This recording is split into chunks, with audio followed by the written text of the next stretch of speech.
तो कक्षा 10वीं गणित में सभी प्यारे छात्रों का स्वागत है।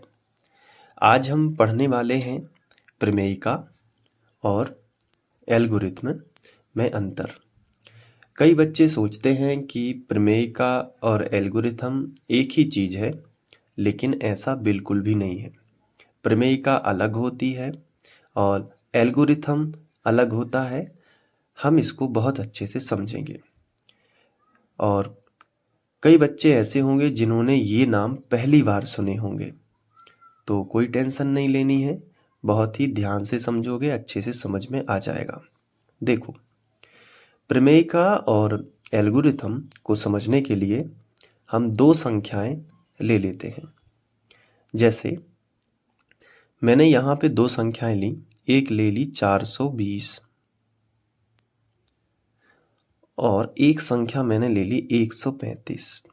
बहुत ध्यान से समझना। एक मैंने ली है 420 और दूसरी संख्या ले ली है 135। अब दोनों संख्याओं को गौर से देखो। इन दोनों संख्याओं में बड़ा कौन है? बड़ा मतलब संख्या में मान किसका बड़ा है? 420 बड़ा होता है, तो आप यहाँ पे लिखोगे कि 420 बड़ा है 135 से। इतना बन जाएगा, ठीक है। अब छोटी कक्षाओं में आपने भाग देना तो सीखा होगा, तो बस हम भाग का एक चिन्ह बना लेते हैं। ये देखो, और जो बड़ी संख्या होती है ना, वो भाग के चिन्ह के बीच में लिखेंगे।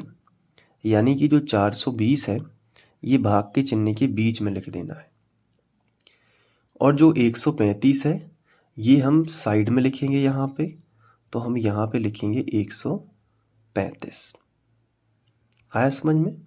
इस तरीके से अब हम भाग देंगे तो देखेंगे और कितनी बार जाता है। इसके लिए हम रफ पेपर का यूज़ करते हैं। धीरे धीरे आपको प्रमेयिका और एल्गोरिथ्म समझ में आ जाएगा। इधर देखिए, जैसे हमें 135 दिया गया है, तो हम कितने बार यहाँ पे भाग दें कि इसमें चला जाए। तो देखो, आपको क्या करना है।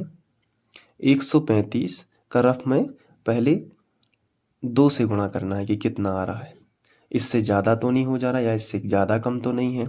देखो, 2 पंचे 10, 10 का शून्य, हासिल आ जाएगी 1, 2 तिया 6 और 1 7 और 2 एकम 2। अभी ये 270 ही आया है, तो हम 135 का गुणा 4 बार करके देख लेते हैं कितना आता है। इससे ज़्यादा नहीं होना चाहिए। 4 पंचे 20, 20 का शून्य, हासिल आ जाएगी 2, पर 4 तिया 12, 12 और 2 कितने हो गए? 14, 14 की 4, हासिल आ जाएगी 1 और 4 एकम 4 और 1 5, 540 ज़्यादा हो गए। मतलब 3 बार देना पड़ेगा। 2 कम हो गए बहुत, 4 में बहुत ज़्यादा हो गए, तो 2 और 4 के बीच में क्या आता है? 3, 2 3 4। तो हम 3 से दे देंगे भाग। देखो इधर 3 से करेंगे तो क्या होगा, बहुत ध्यान से समझते जाना। 3 5 15, गुणा कर लो इन दोनों का। 3 5 15, 15 की 5, हासिल आ जाएगी 1, 3 तिर का 9 और 1 10, 10 का शून्य, हासिल आ जाएगी 1, 3 एकम 3 और 1 4। कितना आया? 405। तो अब इस संख्या में से इसको घटाएंगे तो शेषफल आएगा।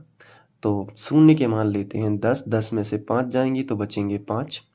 यहाँ एक उधार दे दी थी इसको, तो यहाँ पे 1 बचा, ठीक है, क्योंकि शून्य का जो 10 माना था वो इससे एक उधार लेके माना था। तो यहाँ पे क्या बचा? 1 बचा। 4 में से 4 जाएंगे तो 0। तो यहाँ पे शेषफल कितना आ गया? 15। तो इतनी जो प्रोसेस की है, जिसमें एक संख्या से हमने दूसरी संख्या में भाग दिया है और कुछ शेषफल आया है, कुछ भागफल आया है, ये क्या कहलाता है? भागफल। क्या कहलाता है बताओ? भागफल। ये क्या कहलाता है? भाजक, जिससे हम भाग देते हैं, ये क्या कहलाता है? भाजक। और बीच वाला कहलाता है भाज्य। बीच वाला क्या कहलाता है? भाज्य। और जो नीचे लिखा है, जो शेष बचा है, वो कहलाता है शेषफल। इतनी चीजें आपको पता होनी चाहिए। फिर से देखो, जिससे भाग देते हैं वो क्या है? भाजक। जो बीच में लिखा होता है वो क्या है? भाज्य। जो साइड में लिखा है वो क्या है? भागफल। और जो नीचे बचता है वो क्या है? शेषफल। इतना समझ में आया?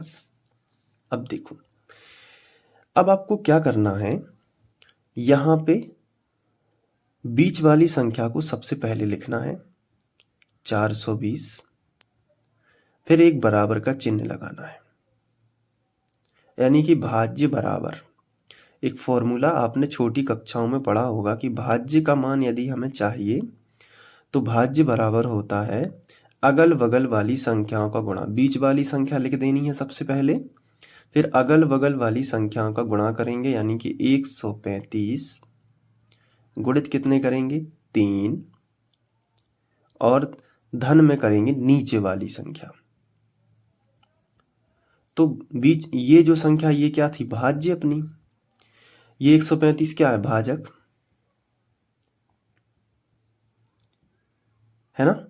ये गुणा लगा है तो गुणा का चिन्ह लगा लो। ये 3 क्या है, भागफल, यहाँ पे लिख लो भागफल, ठीक है।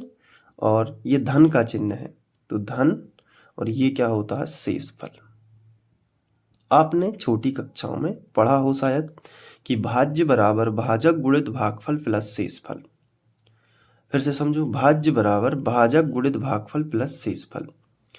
और जो हमने इस भाग की प्रक्रिया में जो स्टेप दिया है, ये देखो आप, ये एक हमने प्रमेयिका लगाई है। क्या लगाई है, ये प्रमेयिका, यही कहलाती है प्रमेयिका, है ना। तो प्रमेयिका ये होगी। तो एल्गोरिथम क्या होगा, इसको भी समझेंगे, पहले इतना समझो। इस सूत्र का मतलब क्या होता है, इस सूत्र का मतलब होता है कि अगर आपको 420 का मान चाहिए तो आप अगल बगल वाली संख्याओं का गुणा करेंगे और उसमें शेषफल जोड़ दोगे तो आपको भाज्य मिल जाएगा। और होता भी है, आप करके देख लो, 135 में 3 का गुणा और उसमें 15 जोड़ के देख लो, इतना ही आएगा, ठीक है। तो इसलिए हम ऐसा लिखते हैं। अब ये कहलाती है प्रमेयिका। प्रमेयिका क्या है, बीच वाली संख्या अगल बगल वाली संख्या को गुणा में लिख के नीचे वाली संख्या को धन में लिखोगे, ये कहलाती है प्रमेयिका। अब यदि इसी भाग को हम आगे बढ़ाएंगे तो देखो, मैं इतना पूरा फिर से लिख लेता हूँ। ये भाग का चिन्ह, यहाँ पे 420 लिखे थे, यहाँ पे 135 लिखा था, यहाँ पे 3 बार भाग गया था तो 405 आए थे और शेषफल अपना 15 बचा था। अब अगर इसी भाग को हम आगे बढ़ाएंगे तो देखो आगे कैसे बढ़ाएंगे, जो शेषफल आया है उसी के बगल से भाग का चिन्ह बना लोगे, ठीक है। यानी शेषफल को इस बार भाजक बना दिया और जो पहले भाजक था उसको उठा के यहां पे रख दो। कितना था, 135। आया समझ में। अब ये फिर से एक नया सवाल बन गया कि 135 में 15 का भाग जाएगा, कितनी बार जाएगा, अब ये चेक करना है। तो 15 छक्के 90 होता है, मतलब 6 बार से काम नहीं चलेगा और देना पड़ेगा। 15 सत्ते 105 और 15 अट्ठे 120 और 15 ही नाम 135। तो अब शेषफल कितना आ जाएगा, 0। तो अगर मैं आपसे कहूं कि प्रमेयिका लगाओ तो कैसे लगाओगे, आप कहोगे सर सबसे पहले बीच वाली संख्या लिखनी है, लिख दोगे, कितनी है 135। फिर कहोगे कि बराबर का चिन्ह लगाएंगे, लगा लोगे। फिर अगल बगल वाली संख्याओं को गुणा में लिखोगे, यानी 15 गुणित 9 कर देना। और फिर नीचे वाली संख्या जो है उसको धन में लिखोगे, यानी +0। और ये आपने क्या लगा दी, प्रमेयिका। क्या लगा दी आपने, ये प्रमेयिका। तो ये कहलाती है प्रमेयिका। लेकिन पूरे सवाल की प्रमेयिका कितनी बन रही है, 2। एक ये बनी है और एक ये बनी है। तो इसको अगर हम देखो, जैसे हमने सबसे पहले क्या किया था, ये वाला भाग किया था, तो हमारा जो ये तो दूसरे नंबर की प्रमेयिका है, इतने बस की प्रमेयिका है ये, है ना। लेकिन इतने सवाल की प्रमेयिका क्या लगाई थी हमने, वो फर्स्ट नंबर पे जो ऊपर लिखी है, पहले बीच वाली संख्या लिखेंगे, फिर बराबर का चिन्ह लगा देंगे, फिर अगल बगल वाली संख्याएं लिखेंगे, यानी 135 गुना 3 और प्लस शेषफल 15। ये भी एक प्रमेयिका है और ये भी एक प्रमेयिका है, लेकिन ये दोनों मिला के जो चरण बन रहे हैं 1 2, किसी सवाल में 3 भी हो सकते हैं, क्योंकि जब तक भाग देते रहना है जब तक शेषफल अपना 0 ना आ जाए। यहाँ पे यहीं आ गया 0, तो 2 ही स्टेप में हो गए। तो ये दोनों मिला के एल्गोरिथम कहलाता है। प्रत्येक अपने आप में क्या है, ये भी क्या है, एक प्रमेयिका, ये भी क्या है, एक प्रमेयिका, लेकिन दोनों मिला के क्या बन गया, एल्गोरिथम। क्या बन गया, एल्गोरिथम। आ गया होगा समझ में अच्छे से। प्रमेयिका होती है एक लाइन में, एल्गोरिथम होता है पूरे चरणों में। अब किसी सवाल में ऐसा हो सकता है कि भाई करते जा रहे हैं भाग, अभी शेषफल 0 नहीं आ रहा है, करते जा रहे, तो प्रमेयिका हर जगह लगेगी। जहां भाग का चिन्ह आएगा फिर प्रमेयिका लगेगी। फिर मान लो यहाँ कुछ शेषफल अगर कुछ मान लो 3 आता तो फिर से लग जाता भाग, ये यहाँ आ जाता, फिर भाग देते, है ना। ये पूरा सिस्टम।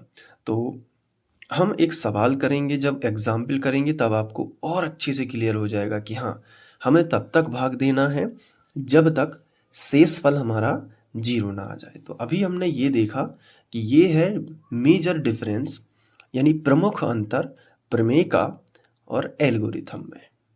तो आई होप आपको समझ में आया होगा, ठीक है। और जैसा भी लगा हो आप कमेंट में बता देना कि डाउट क्या है आपके, कहाँ समझ में नहीं आया। मैंने पूरी कोशिश की है आपको समझाने की, फिर भी आप बता देना कि कहाँ पे समझ में नहीं आया।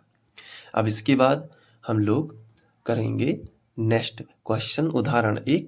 सारे वीडियोस देखने के लिए आप इसी वीडियो के डिस्क्रिप्शन में देख लेना, आपको प्लेलिस्ट मिल जाएगी। प्लेलिस्ट से पढ़ोगे तो कोई डिस्ट्रैक्शन नहीं रहेगा, लगातार सारे वीडियोस आपको मिलेंगे, तो आप एक एक करके सारे के सारे देख पाओगे। मिलते हैं नेक्स्ट वीडियो लेक्चर में, तब तक के लिए बाय, थैंक यू।